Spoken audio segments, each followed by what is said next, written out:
الحمد لله الحمد لله رب العالمين والصلاة والسلام على سيد الأنبياء والمرسلين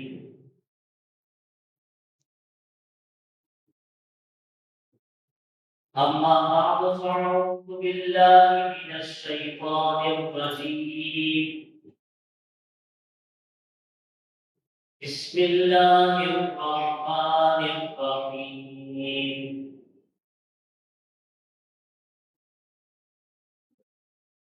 قال الله تبارك وتعالى في كلامه المجيد والفرقان الحميد ومن يطع الرسول فقد أطاع الله صدق الله مولانا العظيم وبلغنا رسوله النبي الكريم ونحن على ذلك لمن الشاهدين والشاكرين والحمد لله رب العالمين الصلاة والسلام عليك يا رسول الله وعلى آلك وأصحابك يا حبيب الله الصلاة والسلام عليك يا شفيع المذنبين وعلى آلك وأصحابك يا رحمة للعالمين مولاي صل وسلم دائما أبدا على حبيبك خير الخلق كلهم يا رب يا رب بالمصطفى بلغ مقاصدنا واغفر لنا ما مضى يا واسع الكرم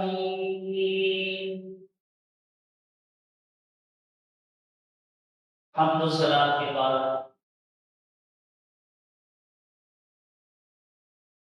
نہایت واجب الاحترام خطیب مسجد اعظم محترم جامعہ صوبہ اسلامیہ حضرت علامہ مولانا ارشد جمال انصاری صاحب دامت برکاتہ العالیہ امام مسجد اعظم و ناظم تعلیمات جامعہ صوبہ اسلامیہ حضرت علامہ مولانا محمد حسن انصاری صاحب صدر مدرس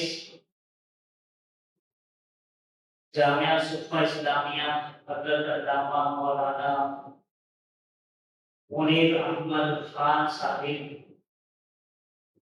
و دیگر جملہ اساتذہ و طلباء اور اہل علامہ السلام علیکم ورحمۃ اللہ وبرکاتہ۔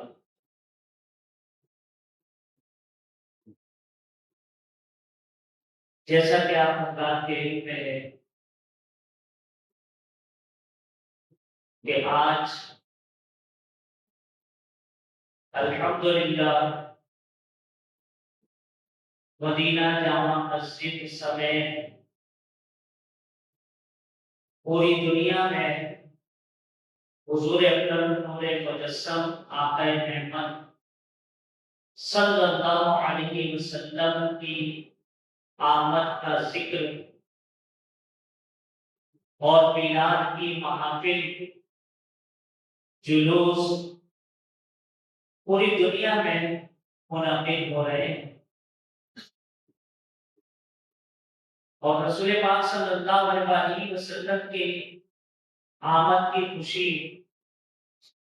منائی جا رہی ہے، اور ایسا کیوں نہ ہو کہ آقا جہاں صلی اللہ علیہ وآلہ وسلم کی آمد کی خوشی، اس کا اظہار ہم کیوں نہ کریں۔ یہ تو رسول پاک صلی اللہ علیہ وآلہ وسلم کی ذات اللہ تبارک و تعالی نے دنیا میں مبعوث فرماتے ہوئے قرآن مجید فرقان حمید میں ارشاد فرمایا، لقد من اللہ علی المؤمنین اذ بعث فیہم رسولا، کہ اللہ تبارک و تعالی نے مومنین پر احسان فرمایا کہ اس نے اپنا رسول مبعوث کیا۔ تو حضور اکرم صلی اللہ علیہ وسلم کی بعثت کو اللہ تبارک و تعالی نے احسان فرمایا، تو اس احسان عظیم، اس نعمت کے تشکر میں بندہ مومن بھی رب تبارک و تعالی کا شکر مناتا ہے کہ اے باری تعالیٰ تیرا شکر ہے کہ تو نے اپنی عظیم نعمت ہم میں مبعوث فرمائی۔ اتنی عظیم ہستی کہ جس کے امتی بننے کی خواہش انبیاء علیہ السلام کریں اور اس کا اظہار کریں، اور ہم جیسوں کو اللہ تبارک و تعالی ہمیں یہ نعمت عطا فرما دے کہ یہ اس کا فضل اور احسان نہیں ہے، تو پھر اور کیا؟ یہ اس کا فضل ہے، یہ اس کا احسان ہے۔ یہی وجہ ہے کہ مسلمان اللہ تبارک و تعالی کی اس عظیم نعمت کا شکر ادا کرتا کہ باری تعالیٰ تو نے ہمیں رسول رحمت جانے نعمت کے صورت میں ہمیں ایک عظیم نعمت عطا فرمائی، اور رسول پاک صلی اللہ علیہ وسلم کو اللہ تبارک و تعالی نے تمام جہانوں کے لیے رحمت بنا کر وَمَا أَرْسَلْنَاكَ إِلَّا رَحْمَةً لِلْعَالَمِينَ، ہم نے آپ کو تمام جہانوں کے لیے رحمت بنا کر۔ تو پھر جب رب تبارک و تعالیٰ قرآن مجید فرقان حمید میں کئی مقامات پر اپنے رسول صلی اللہ علیہ وسلم کے بھیجنے کی بات کرتا، آپ کی آمد کے تذکرے کی بات کرتا، اور کہیں انبیاء علیہ السلام کی مجلس میں اپنے رسول صلی اللہ علیہ وسلم کے بھیجنے کی بات کرتا ہے، تو پھر بندہ مومن پھر کیوں نہ آقا جہاں صلی اللہ علیہ وسلم کے آمد کے تذکرے کرے اور ان کا ذکر کرے۔ اور پھر آج کے اس دورے پر فتن میں کہ جب رسول پاک صلی اللہ علیہ وسلم کی شان میں بے ادبی اور گستاخی کی جا رہی ہو، اور آقا جہاں صلی اللہ علیہ وسلم کی عظمت کو گھٹایا جا رہا ہو اور اس کی کوشش کی جا رہی ہو، اور اس کے لیے مختلف پروپیگنڈے اور ہتھکندے استعمال کیے جا رہے ہوں، تو پھر ایسے میں بندہ مومن کا یہ فرض بنتا ہے کہ جہاں جہاں پر بھی مذمت ہو وہاں پر اپنے آقا جہاں صلی اللہ علیہ وسلم کی عظمتوں کا خریدہ لے آئے کہ حضور اکرم صلی اللہ علیہ وسلم کی ہستی یہ وہ ہستی ہے، آپ کا مقام اور آپ کا مرتبہ یہ ہے کہ اس کو بیان کرنے کی ضرورت۔ بالکل اسی طریقے سے کہ جس طریقے سے البدایہ والنہایہ کے اندر ایک واقعہ نقل کیا گیا کہ جس وقت مسلمان ہجرت کر کے مکہ سے مدینہ پہنچے ہیں، تو یہاں پر یہودیوں نے پروپیگنڈا کیا اور لوگوں میں یہ بات پھیلائی کہ جناب ہم نے جو ہے وہ اپنے جادو کے ذریعے سے، اپنے عملیات کے ذریعے سے مسلمانوں پر ایسا انتظار کر دیا ہے کہ اب ان کے ہاں کوئی ولادت نہیں ہوگی، کوئی اولاد پیدا نہیں ہوگی۔ تو جب یہ مہاجرین مکہ المکرمہ سے ہجرت کر کے مدینہ منورہ پہنچے اور پھر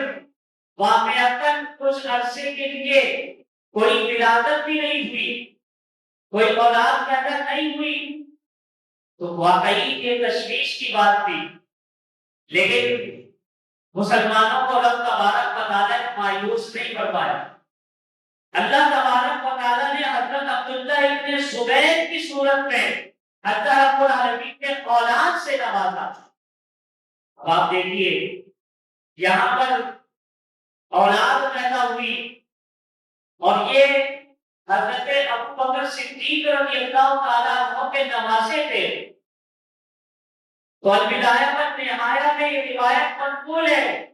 فرمایا حضرت ابو بکر صدیق رضی اللہ تعالیٰ عنہ نے حضرت عبداللہ ابن زبیر رضی اللہ تعالیٰ عنہ کو کپڑے میں لپیٹا اور نکل کر مدینے کی گلیوں میں آگ کو لے کر پھرے ہیں اور لوگوں کو بتا دیا کہ تم لوگ جو پروپیگنڈا کرتے تھے اور جو سازشیں کرتے تھے کہ دیکھو تمہارا جادو کا زور فیل ہو گیا اور مسلمانوں کا اسلام سرخرو ہو گیا، کہ اللہ تبارک و تعالیٰ نے مسلمانوں کو اولاد کی دولت سے مالا مال کر دیا، لہذا تمہارا جادو ختم ہو گیا۔ یہاں سے یہ بات پتہ چلتی ہے کہ اگر کبھی منفی پروپیگنڈے پھیل رہے ہوں اور منفی چیزیں پھیلائی جا رہی ہو تو ایسے میں حضرت ابو بکر صدیق رضی اللہ تعالیٰ عنہ کی سنت، آپ کا طریقہ، آپ کا عمل یہ ہے کہ اس پروپیگنڈے کو دور کرنے کے لیے اس طرح مدینے کی گلیوں میں اگر پھرنا پڑے تو پھرا جائے اور دشمنان دین کو بتا دیں کہ تم جو سازشیں کر رہے ہو اور منفی پروپیگنڈے پھیلا رہے ہو، ہم اس پروپیگنڈے کی ہم تردید کرتے ہیں اور تمہیں دکھاتے ہیں کہ دیکھو اللہ تبارک و تعالیٰ نے اولاد کی دولت سے مالا مال کر۔ یہ حضرت ابو بکر صدیق رضی اللہ تعالیٰ عنہ کا طریقہ ہے۔ تو اب مسلمانوں کے لیے یہ رہنما ہے اصول کہ جب حضور اکرم صلی اللہ علیہ وسلم کی شان میں ادبی اور گستاخی ہو رہی ہو اور آپ صلی اللہ علیہ وسلم کے وقار کو مجروح کیا جا رہا ہو اور خاکے بنائے جا رہے ہو اور منفی پروپیگنڈے کے ذریعے سے رسول پاک صلی اللہ علیہ وسلم کی عظمت کو کم کرنے کی کوشش کی جا رہی ہو، تو ایسے میں مسلمان کا فرض بنتا ہے کہ وہ محفل میلاد کے ذریعے سے، رسول پاک صلی اللہ علیہ وسلم کے ذکر کے ذریعے سے اور آقا جہاں صلی اللہ علیہ وسلم کے میلاد کے جلسے اور جلوس کے ذریعے سے حضور کی عظمتوں کا پھریلا لے کر نہ صرف شرق میں بلکہ غرب میں پوری کائنات میں پھرے اور یہ بتا دے کہ رسول پاک صلی اللہ علیہ وسلم کا مقام کس قدر بلند ہے، کس قدر بلند ہے۔ وہ برفانہ لگا ذکر کی شان لیے ہوئے ہیں کہ ہم نے آپ کی خاطر آپ کے ذکر کو بلند کر دیا۔ یہ رسول اللہ کے ذکر کی رفاقی تو ہے کہ آج جو ہے وہ پورے عالم اسلام میں، پوری دنیا کے اندر آقا جہاں صلی اللہ علیہ وسلم کی مولد اور آپ صلی اللہ علیہ وسلم کا میلاد اس طرح منایا جاتا اور ہر ایک اپنی حیثیت کے مطابق اپنے لحاظ سے اس میں حصہ بھی ڈالتا۔ لہذا جس طریقے سے ابھی کچھ دیر پہلے پرچم کشائی کے لمحے میں آپ نے سنا کہ رسول پاک صلی اللہ علیہ وسلم کا میلاد ہر دور میں منایا جاتا تھا، اس کی شکلیں مختلف تھی، اس کا انداز دوسرا تھا، انداز میں فرق تھا، لیکن وہ کسی نہ کسی حیثیت پہ، کسی نہ کسی صورت پہ ضرور موجود ہوا کرتے اور ضرور منایا کرتے تھے۔ حضرت شیخ محقق علیہ الرحمہ نے بھی منایا، اور جسے دہلوی علیہ الرحمہ، کتنا بڑا نام ہے، کتنا بڑا مقام ہے، بلکہ شیخ محقق علیہ الرحمہ کے حوالے سے یہ منقول ہے کہ آپ ہر سال رسول پاک صلی اللہ علیہ وسلم کے میلاد کے موقع پر علماء وکلا کی عظیم و شان دعوت کیا کرتے تھے اور اہتمام کیا کرتے تھے، لنگر کھلایا کرتے تھے۔ اور پھر جب ایک وقت ایسا آیا کہ آپ کے پاس ایسا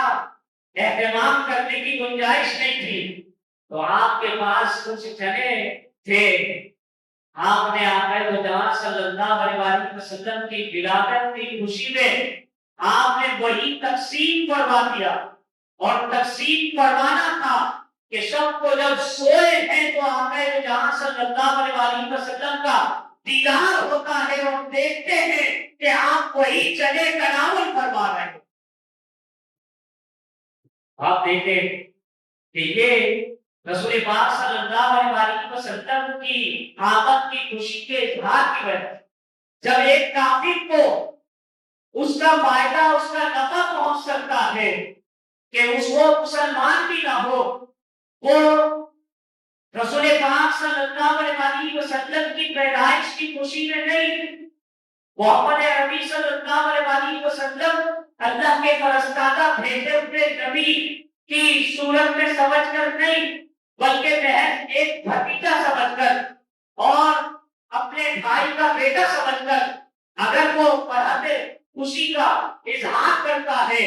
اور اپنی ڈوڈی سویبہ کو اشاروں سے، انگلیوں کے اشاروں سے آزاد کرتا ہے، تو پھر جو ہے اس کو جب خواب میں حضرت عبداللہ ابن عباس رضی اللہ تعالیٰ عنہ نے دیکھا اور پوچھا کیا معاملہ ہوا، کہا کہ سویبہ کو آزاد کرنے کے سبب رب تبارک و تعالیٰ پیر کے روز ان انگوش سے کچھ پانی بہ جاتا ہے، نکلتا ہے، جس کو پیتا ہوں تو بڑی راحت مجھے ملتا ہے۔ پھر جو ہے وہ اس آقا جہاں صلی اللہ علیہ وسلم بندہ مومن، اللہ کا نبی سمجھ کر، رسول سمجھ کر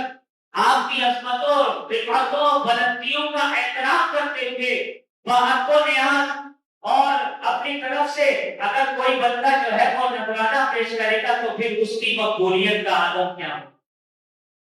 اس لیے میں نے عرض کیا کہ باادب ہو کر، اس لیے کہ ادب جو ہے نا وہ بہت ضروری ہے۔ رسول پاک صلی اللہ علیہ وسلم کی محبت ہو اور ادب ہو، آپ کی تعظیم اور توقیر ہو، اور آپ صلی اللہ علیہ وسلم کی بارگاہ کا ادب کا تو معاملہ اقبال سے پوچھے، علامہ اقبال نے کیا کہا، فرمایا ادب داہیز کہ عرش نازک تر است، یہ وہ مقام ہے جہاں ادب کو ملحوظ خاطر رکھنا کہ نفس گم کرتا می آیت جنید و بایزید کی جا، اس لیے کہ یہ وہ بارگاہ ہے کہ جس بارگاہ کے اندر حضرت بایزید اور جنید بغدادی رضی اللہ تعالیٰ عنہ جیسی عظیم ہستیوں نے بھی اپنی سانسیں روک لی تھی۔ کیوں روک لی تھی؟ اس لیے کہ جب آئینے کے سامنے کوئی سانس لیتا ہے تو آئینہ مقدر ہو جاتا ہے، لہذا اس قدر بھی بے ادبی گستاخی کی گنجائش نہیں۔ اس کا معاملہ عرش سے بھی زیادہ نازک تر ہے، عرش نازک تر، نفس گم کرتا بھی آیت جنید و بایزیدی جا۔ تو اس لیے حضور اکرم صلی اللہ علیہ وسلم سے عشق اور محبت ہو اور وابستگی ہو اور دیوانگی ہو، اور پھر عشق بھی ایسا ہو جس طرح سے صحابہ کرام علیہ الرضوان نے ایسا ہو جس طرح حضرت ابو بکر صدیق رضی اللہ تعالیٰ عنہ نے کیا، ایسا ہو جیسا بلال حبشی رضی اللہ تعالیٰ عنہ نے کیا۔ ہم اور آپ جو ہم عاشق بنے پھرتے ہیں، ہمارے عشق کو ان کے عشق سے، ہماری محبتوں کو ان کی محبتوں سے کوئی نسبت اور تعلق ہو ہی نہیں سکتا، اس لیے کہ ان کا جو عشق تھا وہ عشق کے لغوی معنی کی حقیقی مثال تھا۔ عشق کس کو کہتے ہیں؟ عشق جو ہے وہ عشقہ سے بنا۔ عشقہ اس امر بیل کو کہتے ہیں جو درخت کے ساتھ لگتی ہے، تو جس درخت کے ساتھ چمٹ کر وہ لگتی ہے، اس درخت کے اثرات تمام تر اپنے اندر جذب کر دیتی۔ عشق کا لغوی معنی اس امر بیل کو کرتے ہیں، اور دوسرے لفظوں میں اگر سمجھا جائے تو فرمایا العشق نار تحرق ما سوى المحبوب، عشق ایسی آگ کا نام ہے جو محبوب کے سوا تمام شے کو جلا کر راکھ کر دیتی۔ عشق کے اندر جو ہے وہ جذب ہونا ہوتا۔ اس کے لحاظ سے ہم غور کریں صحابہ کا عشق کسی انداز کا تھا کہ حضرت ابو بکر صدیق رضی اللہ تعالیٰ عنہ جس وقت رسول پاک صلی اللہ علیہ وسلم کی معیت میں آپ کے ساتھ مکہ مکرمہ سے مدینہ منورہ ہجرت کر کے آپ تشریف لاتے ہیں، تو وہاں پر بنی نجار کی بچیاں دف بجا کر ایک نفوس قدسیہ کا استقبال کر رہی ہوتی۔ یہاں پر رک کر میں آپ کو یہ بات بھی بتا دوں کہ دیکھیں رسول پاک صلی اللہ علیہ وسلم محض مدینہ مکہ مکرمہ سے مدینہ منورہ تشریف لائے، اور لوگ مدینہ منورہ سے نکل کر بڑھ کر آقا کو جہاں صلی اللہ علیہ وسلم کا بڑھ کر استقبال کریں اور رسول پاک صلی اللہ علیہ وسلم کی آمد کی خوشی کا اظہار دف بجا کر کرے، تو اس عمل سے ہمیں پتہ چلتا ہے کہ وہ وقت اور زیادہ قیمتی ہے جس وقت آقا دو جہاں صلی اللہ علیہ وسلم اس دنیا میں تشریف لے کر وہ وقت اور خوشی کا اظہار کرنے کا وقت ہے۔ تو رسول پاک صلی اللہ علیہ وسلم کی معیت میں جب حضرت ابو بکر صدیق رضی اللہ تعالیٰ عنہ مدینہ منورہ پہنچے ہیں، تو ایک طرف جو ہے وہ آقا نامدار صلی اللہ علیہ وسلم ہے، اور دوسری طرف حضور کا غلام حضرت ابو بکر صدیق رضی اللہ تعالیٰ عنہ۔ تو دونوں شخصیتیں جب مدینہ منورہ پہنچی ہیں اور لوگوں نے آگے بڑھ کر اپنے رسول صلی اللہ علیہ وسلم کی قدم بوسی اور دست بوسی کرنے کا ارادہ کیا، تو بعض لوگوں نے پہچان نہ سکنے کی وجہ سے بعض لوگوں نے حضرت ابو بکر صدیق رضی اللہ تعالیٰ عنہ کی طرف بڑھنا شروع کیا، تو غلام نے اپنی چادر لے کر حضور اکرم صلی اللہ علیہ وسلم پر ٹانگ دی اور اپنے عمل سے بتانا پڑا کہ غلام تو میں ہوں، آقا یہ ہے صلی اللہ علیہ وسلم۔ اپنے عمل سے کیوں بتانا پڑا؟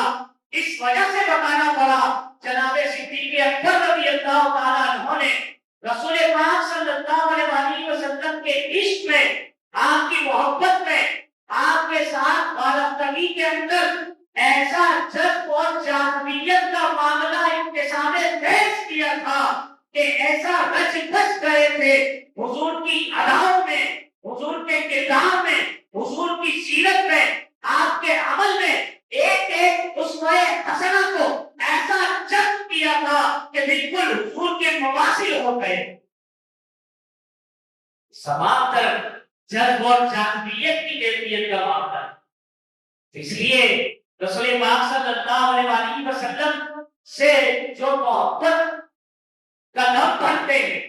وہ ایک لمحے کے لیے سوچیں آقا دو جہاں صلی اللہ علیہ وسلم نے کیا فرمایا۔ حضور اکرم صلی اللہ علیہ وسلم کے پاس ایک صحابی گئے، یا رسول اللہ صلی اللہ علیہ وسلم میں آپ سے محبت کرتا ہوں، میرے اندر جو ہے وہ آپ کا عشق ہے، آپ سے چاہت ہے۔ رسول پاک صلی اللہ علیہ وسلم نے فرمایا تو پھر تیار ہو جاؤ، تیار ہو جاؤ، اس لیے کہ مجھ سے محبت کرنے والے کی طرف فقر جو ہے وہ سیلاب کی تیزی کے ساتھ پھیلنے کی طرح پہنچ جاتا، فقر پہنچتا ہے، مسائل پہنچتے ہیں۔ اب اس کا یہ معنی ہرگز نہیں ہے کہ جو فقر، جس کے اندر فقر نہ ہو، جس کے پاس مشکلات نہ ہو، وہ عاشقی نہیں، ورنہ حضرت عثمان غنی رضی اللہ تعالیٰ عنہ سے بڑھ کر اور کون عاشق ہو سکتا۔ حضرت عثمان غنی رضی اللہ تعالیٰ عنہ کے پاس مال تھے لیکن مال کی محبت نہیں ہے۔ حضرت عبد الرحمن ابن عوف سب سے بڑے تاجر ہیں، مال ہے لیکن مال کی محبت نہیں ہے۔ وجہ کیا ہے؟ جب کبھی بھی موقع ملتا ہے، جب کبھی بھی ضرورت پڑتی ہے، رسول پاک صلی اللہ علیہ وسلم کی خدمت میں اپنا مال پیش کر دیں، اپنے مال کا نذرانہ پیش کر دیتے۔ تو اس لیے نہ تو اپنی جان زیادہ عزیز ہو، نہ مال زیادہ عزیز ہو، اور یہی ایمان کا بھی تقاضا ہے۔ ایمان کا تقاضا کیا ہے؟ فرمایا لا یؤمن احدکم حتی اکون احب الیہ من والدہ وولدہ والناس اجمعین۔ لوگوں سنو، تمہارا ایمان مکمل نہیں ہو سکتا جب تک تم اپنے والدین سے زیادہ، اپنے بچوں سے زیادہ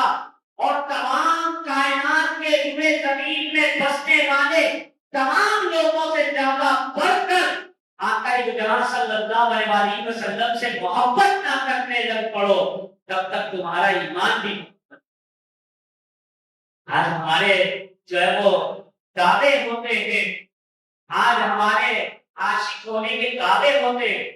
اور اپنے آپ کو سمجھا جاتا ہے شاید میں نے عشق کا میدان مار لیا، اور کچھ کسی قسم کے جو ہے کچھ خواب وغیرہ بھی دکھائی دے جاتے ہیں، اور پھر بندہ اپنے آپ کو کامل سمجھنے لگتا ہے۔ یہ ایک غلط بحث ہے، لیکن ایمان وہی، عشق وہی معتبر ہے جو صحابہ کرام علیہ الرضوان کہ اپنی جان و مال سے، عزت اور آبرو سے، سب سے بڑھ کر آقا جہاں صلی اللہ علیہ وسلم کو آپ سے محبت کی۔ رسول پاک صلی اللہ علیہ وسلم کو کوئی کانٹا بھی چبھے تو یہ نفوس قدسیہ کو برداشت نہیں تھا۔ ایک صحابیہ حضور اکرم صلی اللہ علیہ وسلم کا غزوہ قافلہ واپس لوٹ رہا ہے، اور مجاہدین وطن واپس آئے ہیں اور لوگ تشریف لا رہے ہیں۔ یہ صحابیہ حضور اکرم صلی اللہ علیہ وسلم کے بارے میں پوچھتی ہے۔ لوگوں نے بتایا کہ تمہارا باپ جو ہے وہ اس غزوے میں شہید ہو گیا۔ اس نے پوچھا یہ بتاؤ کہ میرے رسول کیسے ہیں؟ کہا تمہارا شوہر، تمہارا بیٹا بھی اس غزوے میں شہید ہو گیا۔ کہا کہ بس مجھے یہ بتاؤ کہ میرے آقا صلی اللہ علیہ وسلم کیسے ہیں؟ کل مصیبت بعدک جلل، ہر مصیبت آپ کے بعد ہے اس کی کوئی حیثیت نہیں رہ جاتی۔ وہ بھی ایک خاتون خانہ ہے، وہ بھی عورت ہے کہ جو رسول پاک صلی اللہ علیہ وسلم سے اس قدر محبت کرتی ہے کہ اپنے بیٹا اور اپنا شوہر اور اپنا والد یہ سب کچھ بارگاہ مصطفیٰ میں قربان ہو جانے کے باوجود اگر کوئی چیز کسی چیز کو تکلیف دہ سمجھتی ہے تو وہ رسول اللہ صلی اللہ علیہ وسلم کا، آقا جہاں صلی اللہ علیہ وسلم کو تکلیف پہنچا، اس کا غم جو ہے وہ ان کو، اس لیے جو ہے وہ عشق کا بیان صحابہ کرام علیہ الرضوان ہے۔ ایسا جان و مال کے ذریعے سے ایسی قربانی کہ مال کی اس قدر قربانی دے دی جائے کہ خود محبوب یہ کہے مالو مجھے جو ہے وہ کسی کے مال نے اتنا فائدہ نہیں پہنچایا جس قدر جو ہے ابو بکر کے مال نے مجھے پہنچایا۔ اب یہاں پر جو ہے وہ حضرت ابو بکر صدیق رضی اللہ تعالیٰ عنہ نے جب اپنے محبوب کی زبانی یہ سنا کہ ابو بکر کے مال نے مجھے فائدہ پہنچایا، رو پڑے، چشمان مقدس بہہ پڑے، عرض کی یا رسول اللہ انا و اہلی و مالی الا لکا، یا رسول اللہ صلی اللہ علیہ وسلم یہ مال کیا حیثیت رکھتے ہیں، میں بھی میرے آل اولاد کی سب کچھ آپ ہی کا، میرا ہے کیا، جان دی ہوئی اسی کی تھی، حق تو یہ ہے کہ حق ادا۔ تو یہ جو ہے وہ صحابہ کرام علیہ الرضوان کی محبت، آپ کی تعظیم، آپ کی توقیر، آپ کی ناموس کی حفاظت، یہ صحابہ کرام علیہ الرضوان کا وطیرہ تھا۔ یہی وجہ ہے کہ جب حضرت عروہ ابن مسعود جس وقت رپورٹنگ کے لیے کفار کی طرف سے آئے، یہ پہلے مسلمان نہیں ہوئے تھے، لیکن کفار کی طرف سے جب یہاں آئے اور صحابہ کرام علیہ الرضوان کے آداب و رفتار کو دیکھا، آپ کے طور طریقے کو دیکھا، تو وہاں پر جا کر رپورٹنگ کیا کی ہے، وہاں پر بتایا کیا ہے، وہاں پر بتایا کیا، کہا کہ سنو، تم جو ہے محمد عربی صلی اللہ علیہ وسلم کے خلاف سازش کرنے سے باہر آ جاؤ، تم کبھی بھی کامیاب نہیں ہو سکتے، اس لیے کہ میں نے کیسر و کسرا کے جاؤ جلال بھی دیکھے ہیں، اور میں نے نجاشی بادشاہ کی حیبت بھی دیکھی ہے، ان کا اکرام بھی دیکھا ہے، ان کی تعظیم بھی دیکھی ہے، ان کی حیبت اور جلال سے لوگوں کو کانپتے بھی دیکھا ہے، لیکن سنو، میں نے آج تک اتنی تعظیم کسی کو بھی کرتے ہوئے اپنے بادشاہ کی نہیں دیکھا جو تعظیم اصحاب رسول محمد عربی صلی اللہ علیہ وسلم کی کرتے ہیں۔ کیا تعظیم کرتے ہیں؟ کہا کہ میں نے دیکھا جب وہ بندہ وضو کے لیے بیٹھتا ہے تو پانی جو قطرے اس جسد اطہر سے لگ کر زمین پر گرنا چاہتے ہیں، صحابہ ان کو گرنے نہیں دیتے، اپنا ہاتھ بڑھا کر اپنے ہاتھوں پہ لے لیتے، نہ صرف لے لیتے ہیں بلکہ ثم علم علی الجسد علی وجهه، پھر اس کو اپنے جسموں پر، اپنے چہروں پر بل لیا کرتے۔ تو بھلا بتاؤ تو صحیح، جو قوم اپنے نبی کے جسم اطہر سے بچ ہونے والا پانی زمین پر نہ گرنے دے، وہ کون اپنے نبی کے خون کو کیسے گھٹنے دے، کس طرح بہنے دے؟ لہذا تم باہر آ جاؤ، میں نے دیکھا ہے، یہ تو پانی کی بات کی ہے، آگے سنو، وَمَا يَتَنَفَّمُ الْمُخَامَةً إِلَّا فِي كَفِّ جَدٍ مِّنْ أَصْحَابِهِ، اور کما قال فرمایا کہ وہ بندہ تو اپنی بیوی مبارکہ بھی یا بیچ مبارکہ بھی نکالتا ہے تو وہ بھی وہ لوگ زمین پر گرنے نہیں دیتے، اس کو بھی بطور تبرک کے اپنے جسموں پر مل لیا کرتے۔ یہ تھا ان کا ادب، یہ تھی ان کی بارکدی، یہ تھی ان کی محبت۔ ہم اور آپ بحث دعوے کرتے ہیں، ہمارے محبت کے بحث دعوے ہوتے ہیں دوست، اس لیے یہ بات کر رہا ہوں کہ ہم نے رسول پاک صلی اللہ علیہ وسلم کو نہیں دیکھا، لیکن جو رسول پاک صلی اللہ علیہ وسلم پیغام لے کر آئے تھے، دین لے کر آئے تھے، نظام لے کر آئے تھے، قرآن لے کر آئے تھے، ہم بتائیں تو صحیح، اس نظام کے ساتھ، اس پیغام کے ساتھ، اس سیرت کے ساتھ ہم نے کیا کیا؟ ہم نے قرآن پاک کے ساتھ کیا کیا؟ ہم نے اپنی زندگیوں میں کیا اس کو رائج کیا؟ وہ صحابہ کرام جو حضور اکرم صلی اللہ علیہ وسلم کی کامل اتباع میں زندگی بسر کرنے والے، نمازوں کی پابندی، روزوں کی پابندی، تمام تر اعمال بجا لاتے تھے، اور اس کے باوجود بھی اپنے عمل کو کم تصور کرتے تھے۔ کتنے لوگ نے لکھا کہ ساری رات سجدے میں پڑے رہنے کے باوجود رب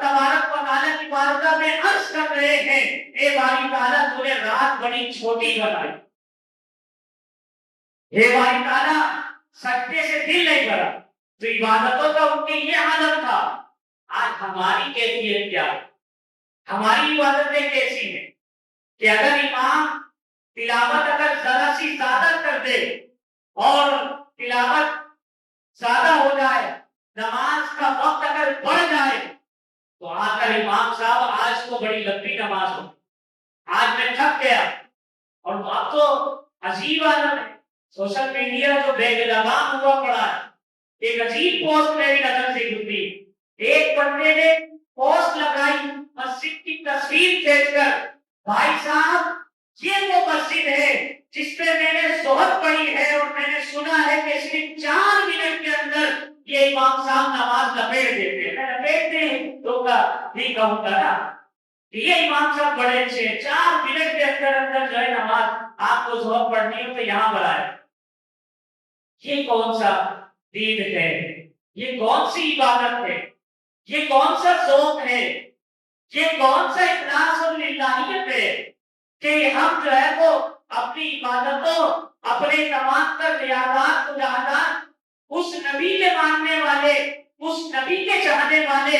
کہ جس نبی کی عبادت کا حال یہ ہو کہ جب وہ رات کو قیام کرے تو پاؤں متورم ہو جائے، وہ جب رات کو کثرت سے قیام کرے تو وحی نازل ہو جائے اور جبریل امین کو بھیجا جائے تو باللیلا الا قلیلا، اے پیارے تو رات کا قیام تھوڑا کم کر دے، وہاں پر تو یہ عالم ہو اور ان کے چاہنے والوں کا عالم یہ ہو، ان سے محبت کرنے والوں کا عالم یہ ہو۔ اس لیے میں عرض کر رہا ہوں کہ جس کی تعظیم اور توقیر صحابہ کرام نے رسول اللہ صلی اللہ علیہ وسلم کی ہے، آپ کے ساتھ نسبت اور تعلق رکھنے والوں کی جو تعظیم صحابہ کرام علیہ الرضوان نے کی ہے اس کی مثال نہیں ملتی، لیکن اس کے باوجود رسول پاک صلی اللہ علیہ وسلم نے صحابہ کرام کے بارے میں فرمایا طوبی لمن رآنی، اس کے لیے بشارت ہو جس نے مجھے دیکھا، اور پھر ہم جیسوں کے لیے فرمایا طوبی سبعۃ مرات لمن لم یرانی، جس بندے نے جو ہے مجھے نہیں دیکھا، میرے بعد آیا لیکن جو ہے وہ میری ایک جھلک دیکھنے کے لیے وہ اس طرح تڑپتا ہے کہ اگر اس کو اپنا مال، اپنی جائیداد سب کچھ نجابت کر کے ایک جھلک رسول اللہ کی مل جائے تو وہ دینے کے لیے تیار ہوگا، وہ دینے کے لیے تیار۔ یہی میں اس عشق کی بات کر رہا ہوں دوستو، اس تڑپ کی بات کر رہا ہوں، اس طلب کی بات کر رہا ہوں کہ جو طلب اور طلب ایمان کا حصہ بھی ہے، ایمان کا تقاضا بھی ہے۔ اس طرح محبت وَتُعَزِّرُوهُ وَتُمَكِّنُوهُ کا تقاضا ہے، قرآن کا تقاضا۔ قرآن مجید فرقان حمید نے جو آداب سکھائے سورہ حجرات کے اندر، لا تقدموا بین یدی اللہ ورسولہ، لا ترفعوا اصواتکم فوق صوت النبی، یہ تمام تر آیتیں بتلا رہی ہے کہ رسول پاک صلی اللہ علیہ وسلم کا مقام کیا ہے، وہاں کے ادب اور آداب کیا ہے۔ تو لہذا میں آج یہ کر رہا تھا، ہمیں تو خدمت کا موقع نہیں ملا لیکن اس کا دین، رسول اللہ کا لایا ہوا پیغام، رسول پاک صلی اللہ علیہ وسلم کی سکھلائی ہوئی تعلیم اور تعلق، یہ مسجدیں، یہ مدارس دینیا جہاں پر قال اللہ و قال رسول کی صدائیں بلند ہوتی ہیں، آج ہم اس کے ساتھ کہاں ہیں کھڑے ہوئے، اس نظام کے ساتھ کہاں کھڑے ہوئے۔ ہم غور کریں کہ اگر جو ہے وہ دین کا نظام جو ہے وہ ہم چاہتے ہیں تو ان اداروں کو مضبوط کرنا ہوگا، مستحکم کرنا ہوگا، دین کی سربلندی چاہتے ہیں اور ایسے لوگوں کی آج اشد ضرورت ہے۔ محض جو ہے وہ رسمی دین نہیں ہے، ہمارا دین دین الہی ہے، رب تبارک و تعالیٰ کا ہمیشہ رہنے والا دین دین الہی ہے۔ اليوم اکملت لکم دینکم ورضیت لکم الاسلام کا پیغام ہے، آج کے دن دین مکمل ہو گیا اور میں نے تمہارے لیے دین اسلام کو پسند اور منتخب کر دیا کہ وہ دین اسلام ہے جو ابد تک رہے گا، قیامت تک باقی رہے گا، کہ وہ دینی نظام ہے، اس کی بقا کے لیے ضروری ہے کہ اس قسم کے ہتھکنڈوں کا نہ تو کسی قسم کا کی اعانت ہو، جو بھی دین کے حوالے سے، مسجد کے حوالے سے، مدارس کے حوالے سے، یا رسول پاک صلی اللہ علیہ وسلم کی عظمتوں کے حوالے سے جو بھی کسی بھی قسم کا، کسی بھی بات پر، کسی بھی سطح پر کوئی بھی منفی پروپیگنڈا پھیلا رہا ہو، تو ہمارا تقاضا یہ ہے ہم اس منفی پروپیگنڈے کا نہ صرف رد کریں بلکہ اعلان کلمۃ الحق کے لیے اس کو منہ توڑ جواب دیں۔ اجنبیہ یہ ہے کہ ذرا اوپری سطح پر ہم غور کریں کہ ایک عائشہ اٹھتی ہے اور پریس کانفرنس کرنے کے لیے کچھ لوگوں کو جمع کر کے بھیج جاتی ہے۔ آج سوشل میڈیا جو ہے وہ بڑا فعال ہے اس حوالے سے، اور پھر جو ہے وہ تحفظ ناموس رسالت کا قانون 295C کے حوالے سے بکواس کرتی ہے، مغلظات اگلتی ہے۔ ہمارے لوگ، ہمارے حکمران سوئے ہوئے ہیں، اور کس قدر غلیظ الفاظ کہ 295C جیسا کالا قانون جو کہ مس یوز ہو رہا ہے، اس کو ختم ہونا چاہیے۔ اب آپ دیکھیے ریزن کیا ہے کہ مس یوز ہو رہا ہے۔ مجھے یہ بتائیے کہ پاکستان میں کون سا قانون ہے جو مس یوز نہیں ہو رہا؟ قتل کا قانون، ریپ کا قانون، زنا کا قانون، چوری کا، ڈکیتی کا، کون سا قانون جو ہے وہ مس یوز نہیں ہو رہا؟ غریب کا بچہ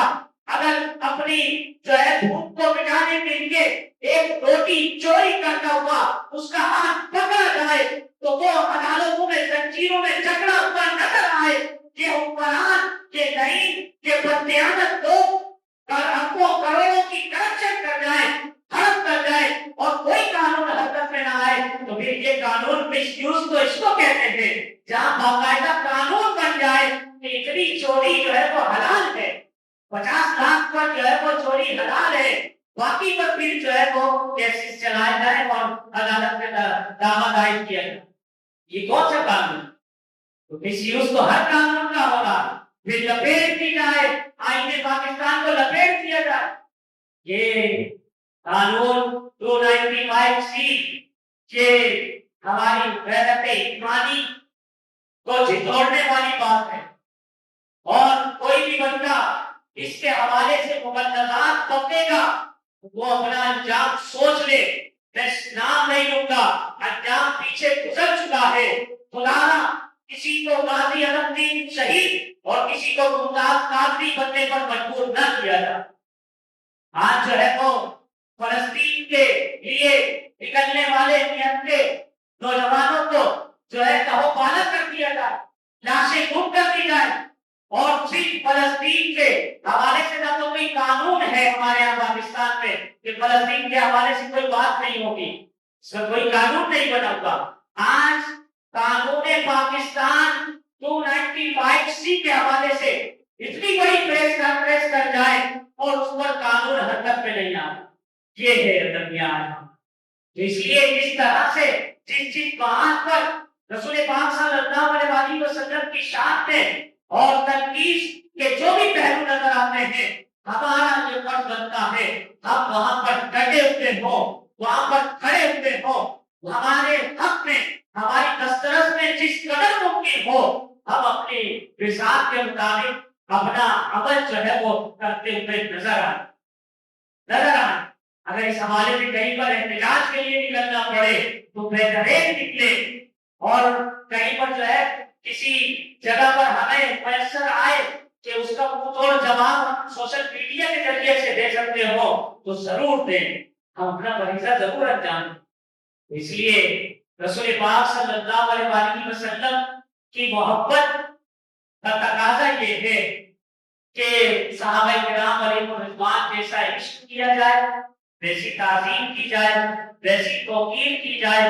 اور اس وجہ سے بھی کی جائے کہ رسول پاک صلی اللہ علیہ وسلم نے ہماری جکڑی ہوئی بیڑیوں کو آپ اپنے قدموں کے آمد کے ذریعے سے ان جنگلی کی بیڑیوں کو کھولا ہے، ان کو کھولا ہے، آزاد کرا ہے۔ آج ہم ذرا غور کریں حضور صلی اللہ علیہ وسلم کے کس قدر احسانات ہیں اس امت پر،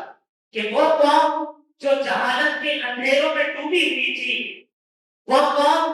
جس کے اندر شعور نام کی کوئی شے نہ تھی، لڑائی جھگڑے فسادات جس قوم کا حصہ تھے، جس قوم کی فکرت میں بسے ہوئے تھے، اللہ کے رسول صلی اللہ علیہ وسلم نے اپنے عمل سے، اپنی سیرت سے، اپنے کردار سے، اپنے اخلاق کے ذریعے سے اس قوم کی ایسی تربیت فرمائی ہے کہ وہ جو نہ تھے حق پر اوروں کے حامی بن گئے، دوسروں کو ہدایت دینے والے بن گئے، بلکہ رسول پاک صلی اللہ علیہ وسلم نے تو یہاں تک ضمانت دے دی ہے، فرمایا اصحابی کالنجوم فبأیہم اقتدیتم اہتدیتم، میرے تمام صحابہ ستاروں کی مانند ہے، تم ان میں سے جس کی بھی پیروی کر لو گے ہدایت پر۔ اس لیے جو ہے وہ رسول پاک صلی اللہ علیہ وسلم کی عظمتوں کا، آپ کے رفعتوں کا ذکر ہمیں ہر پلیٹ فارم پر بلند کرنا ہے، اور اس کا آسان طریقہ یہ ہے، ہم نے یہ ساری محبتوں کے اظہار کیے ہیں، ایک اور طریقہ اپنے اندر جو ہے وہ بدلاؤ لائے، سیرت طیبہ کو اپنایا جائے،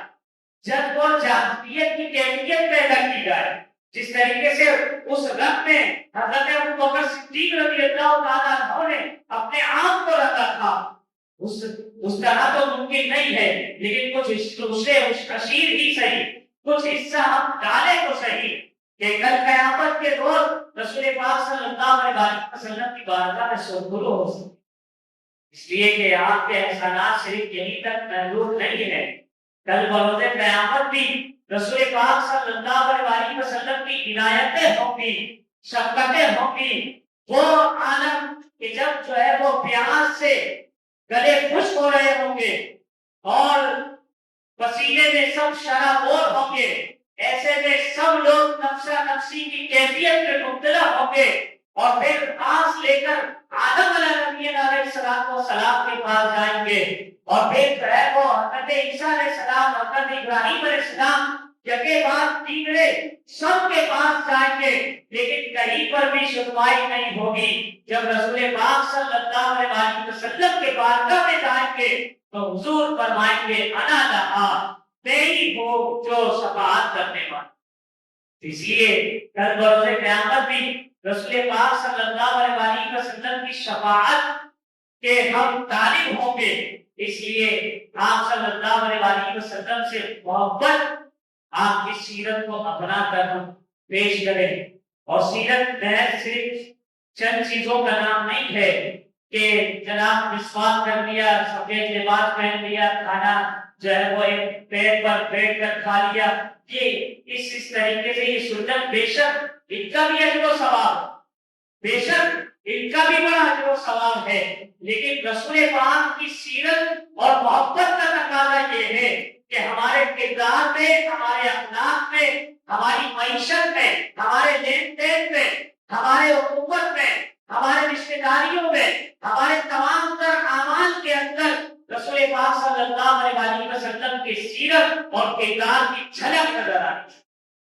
ایسا نہ ہو کہ کاروبار کے اندر، لین دین کے اندر سود بھی چل رہا ہے، اور جو ہے حرام ذرائع بھی اپنائے جا رہے ہیں، مال کو جھوٹا،